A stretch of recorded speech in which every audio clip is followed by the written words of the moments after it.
নমস্কার viewers, finance with Malay চ্যানেলে আপনাদের স্বাগত।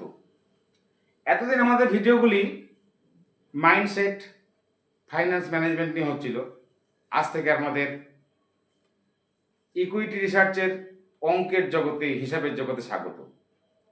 প্রবীর বাবুর বারবার অনুরোধে আজ শুরু করছি আমি টপ লাইন।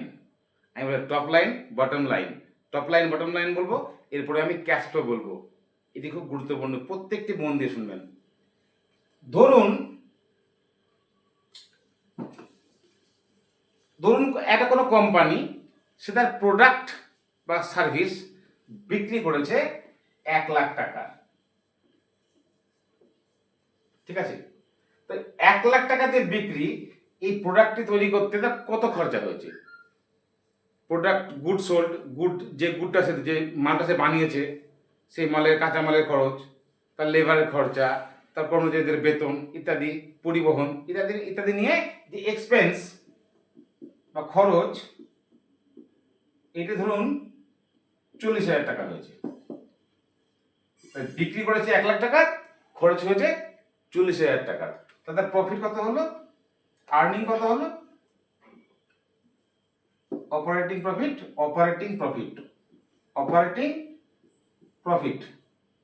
ওপি কত হলো? 60,000 টাকা। 1,00,000 টাকার বিক্রি, 40,000 টাকা খরচ, 60,000 টাকা। তাহলে 1,00,000 টাকার মাল বিক্রি করেছে, 60,000 টাকা সে লাভ করেছে। মানে কত পার্সেন্ট লাভ করলো? তো মার্জিন কত থাকলো? 60%। 1,00,000 টাকা 60,000 টাকা মানে 100 টাকা 60 টাকা, 60%। এই 60%টাকে আমরা বলি অপারেটিং প্রফিট মার্জিন বা ওপিএম। এইটি সবসময় সেলসে লক্ষ্য করবেন, ব্যালেন্স শিটে ওপিএম কত। এবার এটি কি আমি বলি এবিটা, এবিটা এবিটা কি? এটা earning before interest, tax, depreciation and amortization. আসলে কিন্তু দেখুন, ফাইন্যান্সের ভাষায় এটিকে কিন্তু অপারেটিং প্রফিট বলে না। অ্যাকচুয়ালি ডেপ্রিসিয়েশনটা আর অ্যামর্টাইজেশনটাকে বাদ দিয়ে অপারেটিং প্রফিট বলে, যাকে আমরা বলি এবিট, EBIT, earning before income and tax, interest and tax. কিন্তু দেখুন, এই ডেপ্রিসিয়েশন আর অ্যামর্টাইজেশনটা এই ডাইরেক্ট বিক্রি বা লাভের ক্ষেত্রে তাদের কোনো ভূমিকা নেই। কেন নেই? এটা নিয়ে কি ঘাপলা করা যায় যখন আমি ক্যাশ ফ্লো শেখাবো, ক্লাস বলবো যখন আমি, তখন বুঝতে পারবেন। তো যাই হোক, এটাকে আমি এবিতে ধরছি। এই ডেপ্রিসিয়েশন আর অ্যামর্টাইজেশন কি? ডেপ্রিসিয়েশন হলো, ধরুন আপনি কোনো একটি কোম্পানির যন্ত্র কিনেছেন, মেশিন কিনেছেন 1,00,000 টাকা। তো আপনি টাকাটা তো একসঙ্গে দিয়েছেন 1,00,000 টাকা, সেটাকে কিন্তু আপনি মাইনাস দেখাবেন আপনার ব্যালেন্স শিটে। প্রতি বছর 10 বছরে মাইনাস করবেন 1,00,000 টাকা, প্রতি 10 বছরে 10,000 করে মাইনাস করবেন। এই 10,000 করে মাইনাস করছেন, টাকাটা দিয়েছেন একবারে, কিন্তু দেখাবেন কিন্তু আপনি 10 বছরে। তো এই যে 10,000 টাকাটা, এইটা হচ্ছে ডেপ্রিসিয়েশন। বা কোনো মেশিনের আপনি সার্ভিসিং করলেন, এটা ডেপ্রিসিয়েশন। আর অ্যামর্টাইজেশন কি? অ্যামর্টাইজেশন হচ্ছে আপনার যে কোম্পানি, তার বিভিন্ন পেটেন্ট, বিভিন্ন লাইসেন্স, এগুলো রিনিউ করতে হয় তো, বা কোনো কন্ট্রাক্ট, এগুলো। আবার যদি আপনি কোনো লোনের আসল শোধ করেন, সেটিও কিন্তু অ্যামর্টাইজেশনে পড়ে। এটা আমি বলবো, যখন আমি ক্যাশ ফ্লো বলবো তখন আমি এগুলো বলবো। তাহলে এইগুলো কিন্তু এই ডাইরেক্ট এই অপারেশনের সঙ্গে কোনো সম্পর্ক নেই, এগুলোকে বেশি ধরবেন না। শুধু মাথায় এত অঙ্ক শিখে লাভ নেই, এই ডেপ্রিসিয়েশন অ্যামর্টাইজেশন থেকে আপনারা ধরবেন না প্লিজ। তো এবিটটা মনে রাখবেন, এই এবিটটাটি কত, প্রতিটা কোয়ার্টারে বা প্রতিটা বছরে এবিটটার পার্সেন্টেজ কি, এবিটটাটি কত পার্সেন্ট হারে বাড়ছে, এটি কিন্তু লক্ষ্য রাখবেন। কারণ ক্যাশ ফ্লোর সময় বুঝতে পারবেন এটা কি তার মর্মার্থ। বেশ, তাহলে ডেপ্রিসিয়েশন অ্যামর্টাইজেশন যদি বাদ দিই, তারপর থেকে আমাদের এবিটটা ধরুন, আমি বুঝিয়ে বলি, 60,000 টাকা ধরুন লাভ হয়েছিল, তার খরচ পাতি বাদ দিয়ে 60,000 টাকা লাভ হয়েছিল। ধরুন ডেপ্রিসিয়েশন গেছে ওর 5,000 টাকা, অ্যামর্টাইজেশন বাদ গেছে 1,000 টাকা, তাহলে কত খরচা হলো? 6,000। 6,000 60,000 থেকে 6,000 বাদ দিন, কত বাকি পড়ে থাকলো? 54,000 টাকা। এটি এইটি এটি হচ্ছে EBIT, earning before interest and tax. এইটি খুব দরকার যখন আরওসিই আরওইটা আজকে বোঝাবো, যখন আরওসি বা আরওই বোঝাবো না, আরওসিটা একদম বোঝাবো, তখন কিন্তু এইটি আপনার প্রয়োজন হবে খুব। আরওসিতে এটি লাগবে, মনে রাখবেন। বেশ, তাহলে এবিট হলো। এই যে আর্নিং বিফোর মানে ইনকাম, কার আগে ইনকাম? ইন্টারেস্ট। ইন্টারেস্টটা কিসের? ধরুন আপনি লোন নিয়েছেন, যখন ক্যাপিটাল এমপ্লয়েড বোঝাবো না, লাইবিলিটিস, তখন এটি বুঝতে পারবেন। ধরুন আমি সহজভাবে বললে পরে, আপনি যে লোনটি নিয়েছেন, লোনটিতে ইন্টারেস্ট লাগবে, সেই ইন্টারেস্টই বাড়ছে।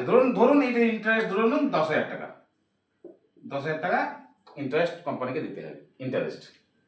তারপর কত থাকলো? বাদ দেওয়ার পর 54 থেকে 10 বদলে 40,000 টাকা। এইবার এইটা হচ্ছে ওর লাভ।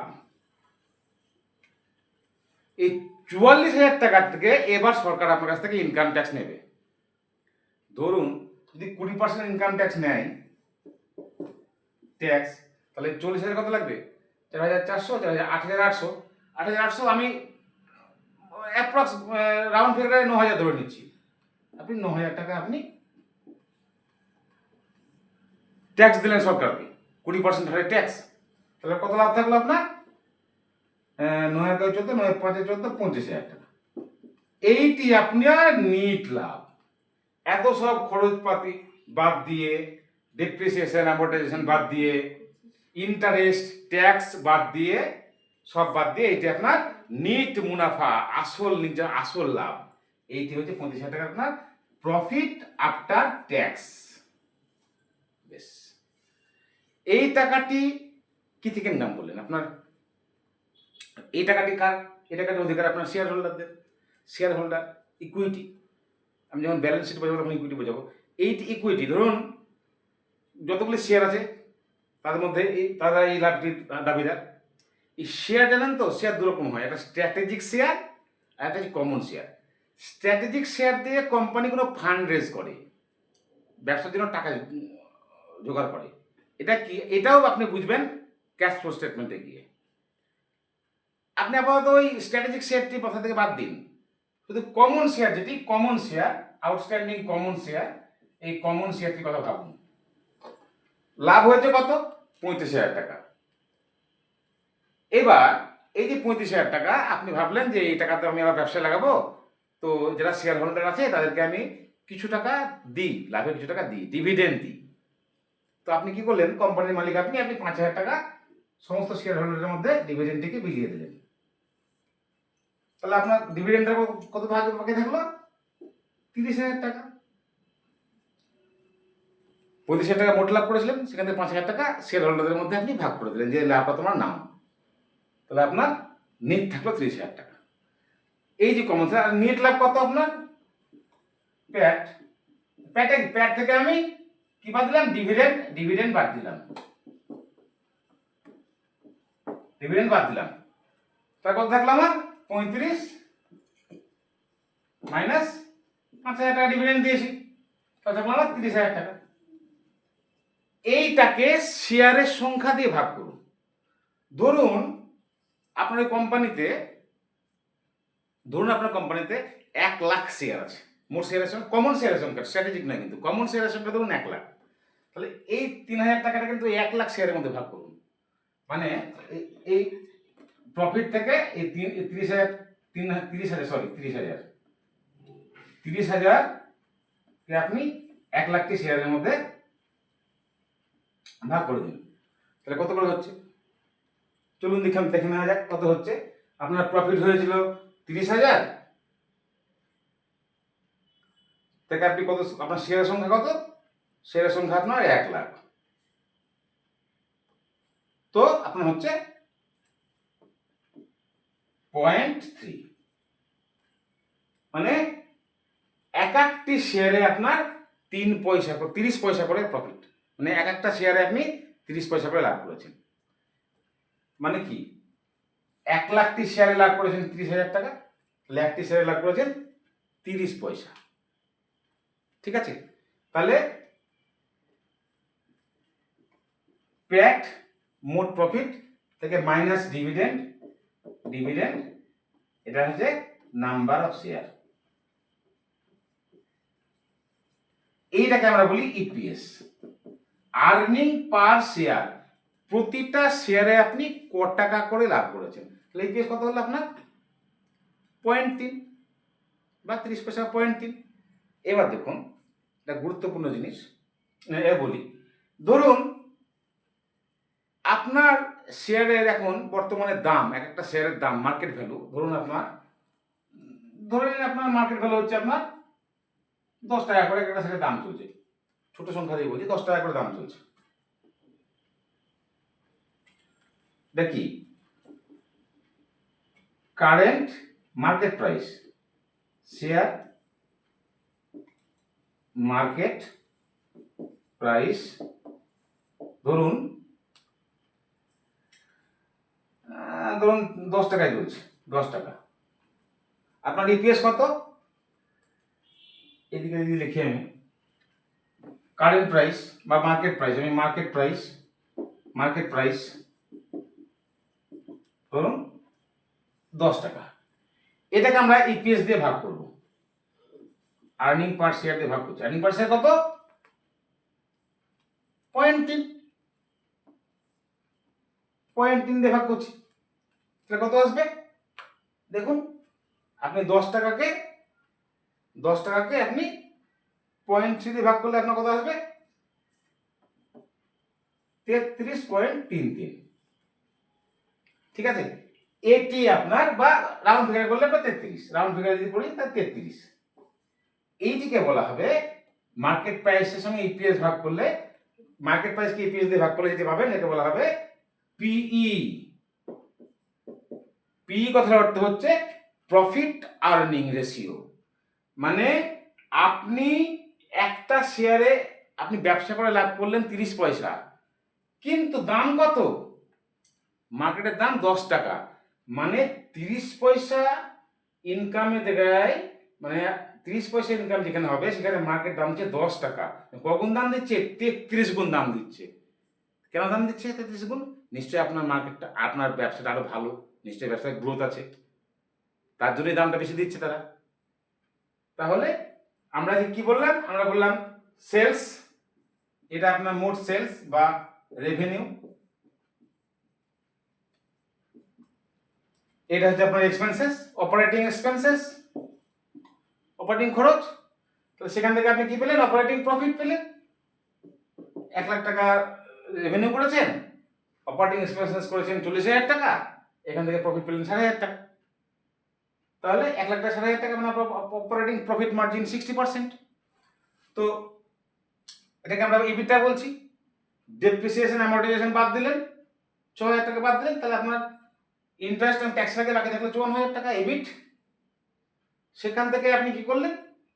সেখান থেকে আপনি ইন্টারেস্টকে বাদ দিলেন, 10,000 টাকার ইন্টারেস্ট বাদ দেওয়ার পর থাকলো আপনার শুধু ট্যাক্সটি দেওয়া বাকি থাকলো। এটাকে বলা হয় পিবিটি, প্রফিট বিফোর ট্যাক্স, আপনার 40,000 টাকা। এই 40,000 থেকে আপনার 20% ট্যাক্স 9,000 টাকা আপনি বাদ দিলেন, তাহলে আপনার মোট লাভ পড়ে থাকলো 35,000 টাকা। এখান থেকে আপনি তাহলে মোট লাভ থেকে আপনি যদি ডিভিডেন্ড বাদ দেন তাহলে যেটি পাবেন সেটা আপনার টোটাল লাভ। এই টোটাল লাভটিকে শেয়ারের সংখ্যা দিয়ে ভাগ করলে আপনি পাবেন ইপিএস, আর্নিং পার শেয়ার।